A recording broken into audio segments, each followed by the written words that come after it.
Hello everyone. So guys, मैं सोनल अग्रवाल आपकी reasoning faculty और आज लेके आई हूँ मैं आप लोगों के लिए बेहतरीन एक सेशन जहाँ पर मैं आपको बताने जा रही हूँ कि रीजनिंग में कैसे प्रो बना जाए। तो प्रो बनने के लिए सबसे पहले ये जानना जरूरी है कि रीजनिंग क्या है। Why is reasoning important in CUET? क्यों है? सबसे पहली बात बेटा, logical and analytical thinking test है, ठीक है, जहां पर आपको सोचना है, लॉजिकल है, आपको ये देखना है कि क्या आंसर हो सकता है। होता इजी क्वेश्चन है लेकिन टाइम लग जाता है क्योंकि पता नहीं होता कि कैसे किस अप्रोच से क्वेश्चन को सॉल्व करना है।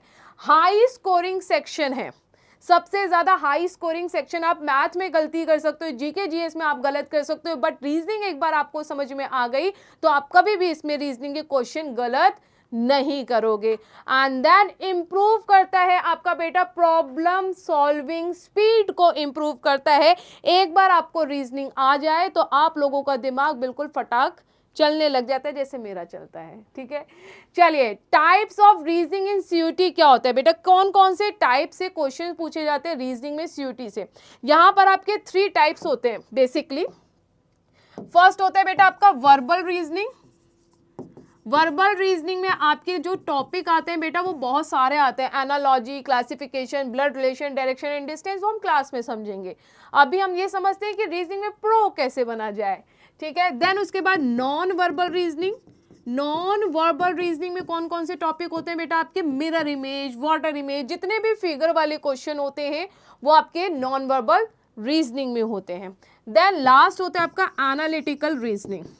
एनालिटिकल रीजनिंग में कौन कौन से टॉपिक होते हैं बेटा, एनालिटिकल रीजनिंग में जो टॉपिक होते हैं वो होते हैं आपके लाइक स्टेटमेंट कंक्लूजन, सिलॉक्स हुआ, जिसमें आप लोगों को काफ़ी ज़्यादा डर लगता है, जिसे हम क्रिटिकल थिंकिंग भी कहते हैं। तो वो सारे के सारे जो टॉपिक होते हैं वो होते हैं आपके एनालिटिकल रीजनिंग में, ठीक है। देन उसके बाद बेटा एलिमिनेशन मेथड क्या है। अब प्रो बनने के लिए सबसे पहले रीजनिंग में एलिमिनेशन मेथड को समझना जरूरी है। जैसे मैं एक क्वेश्चन के बारे में बात करती हूँ, find the odd one out.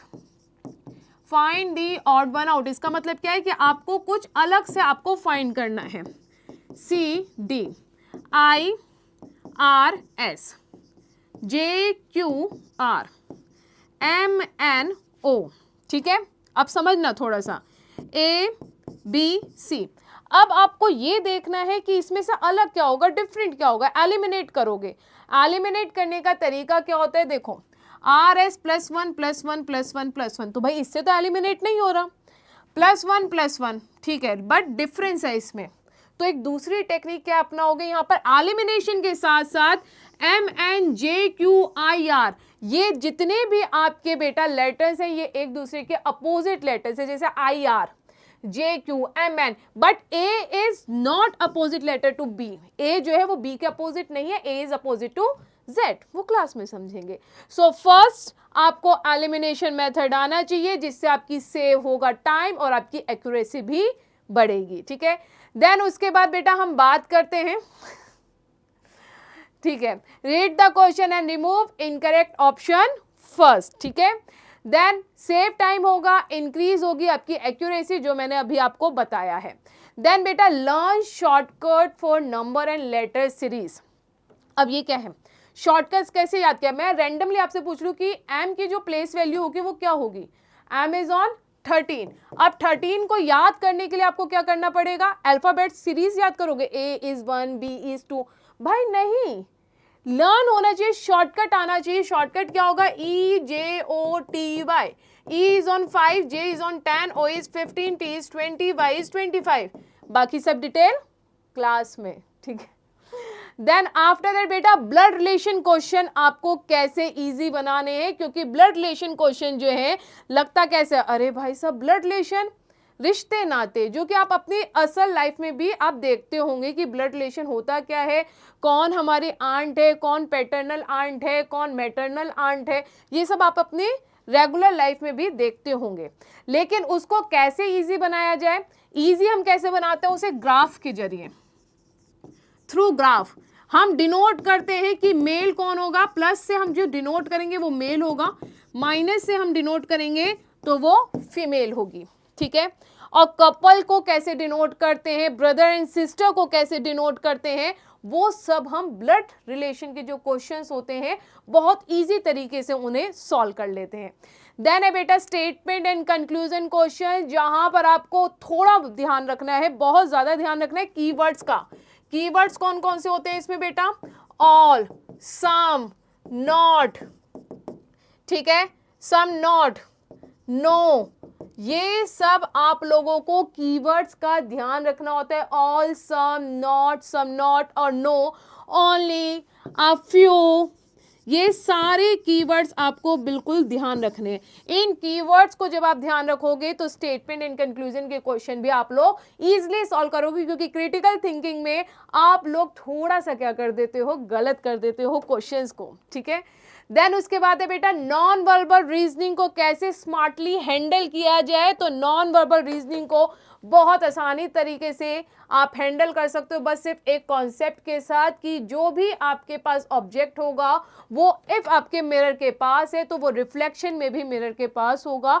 इस टाइप के आपके 4 चैप्टर जो हैं वो कंप्लीट आपके सॉल्व हो जाएंगे। आपको क्या करना है, इमेज को ब्रेक करना है, उसको अलाइन करना है, देन उसके बाद आपके सामने आंसर होगा। बिकॉज नॉन वर्बल रीजनिंग जो होती है वो पूरा का पूरा जो होता है वो आपका क्या होता है, फिगर बेस्ड क्वेश्चंस होते हैं।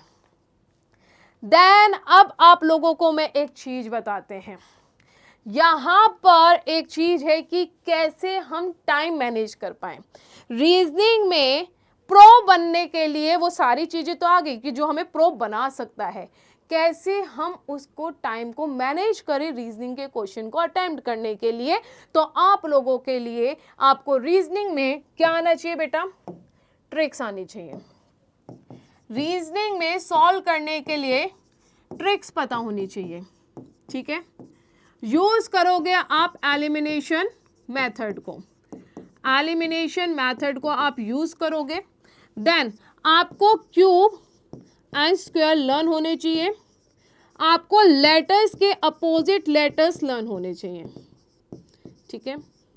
और याद रखना एग्जाम में कोई क्वेश्चन आ जाता है जिस पे आपको लगता है इजी क्वेश्चन है, लेकिन आप लोगों से उसका लॉजिक नहीं ढूंढा जा रहा है, तो उस टाइम उस क्वेश्चन को स्किप करो, ठीक है। स्किप करोगे जब भी आप अपना पूरा पेपर जनरल एबिलिटी टेस्ट का फिनिश कर पाओगे। यदि आप उसी क्वेश्चन को सॉल्व करते रहे तो आप उसको क्वेश्चन को नहीं कर पाओगे, पूरा पेपर आपका अटेम्प्ट नहीं होगा टाइम के अंदर अंदर, ठीक है। सो गाइस अब मिलेंगे हम अपनी क्लास में, तो अपना ध्यान रखिए। So guys CUET text book के यूट्यूब चैनल को सब्सक्राइब जरूर कीजिए।